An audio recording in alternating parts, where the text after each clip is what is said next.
আপনি যখন সন্তানের উপর হাত উঠাবেন, হাত উঠানোর আগে আপনি আপনার সন্তানকে ওই বিষয়টা, যে বিষয়টা আপনি বোঝাতে চাচ্ছেন হাতে কলমে তাকে আগে বুঝিয়ে নিবেন। অনেকেই বলছেন মায়ের উপর ওষুধ নাই, শাসনের উপর কোনো ওষুধ নাই। আমি বলবো সন্তানকে শাসন করেন, কোনো অসুবিধা নাই।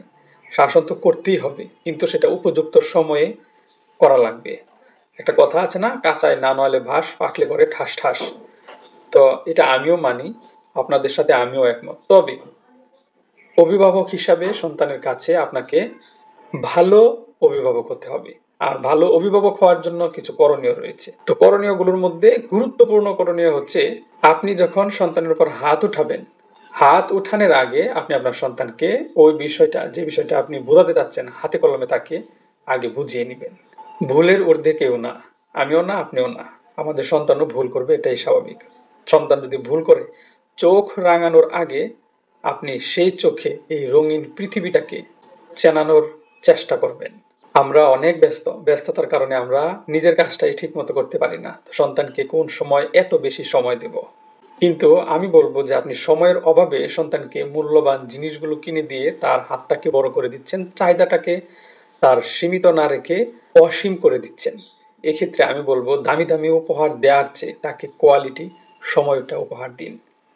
তাহলে সন্তানের সাথে আপনার একটা বন্ধুত্বপূর্ণ সম্পর্ক তৈরি হবে, এবং যখন আপনি তার সাথে এই রিলেশনটাতে পাকাপোক্ত হতে পারবেন, দেখবেন আপনার সন্তান আপনার সাথে সবকিছু অনায়াসেই শেয়ার করতে পারছে, এবং আপনিও আপনার সন্তানের সাথে ফ্রিলি কথা বলতে পারছেন।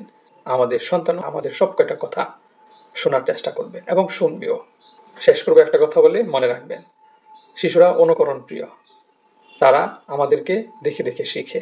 পরিবার পরিজন, বাবা মা, ভাই বোন যারা বড় রয়েছে, তাদেরকে দেখে দেখে তারা বিষয়গুলো আয়ত্ত করার চেষ্টা করে।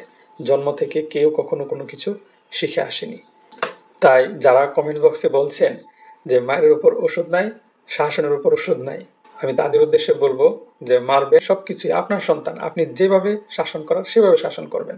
যেভাবে শাসন করলে ভালো হবে, যেভাবে শাসন করলে ন্যায্যটা হবে, ওর জন্য যেটা প্রয়োজন, যেটা সবচেয়ে গুরুত্বপূর্ণ সেটা হবে, আপনি সেটা করবেন, কোনো অসুবিধা নাই।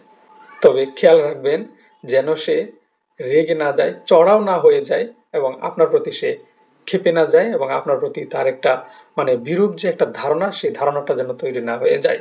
ভবিষ্যতে যেন সে না বলে যে এই আদরটা আমি আমার বাবা মার কাছ থেকে উপভোগ করতে পারিনি, আমার সুন্দর শৈশবটা এরকম ছিল না। অন্যের শৈশব দেখে যেন আপনার সন্তান ভবিষ্যতে শৈশবের কথা ভেবে চোখের জল না ফেলে। ধন্যবাদ সবাইকে। ভালো থাকবেন, সুস্থ থাকবেন, নিরাপদে থাকবেন, সন্তানকে নিরাপদে রাখবেন।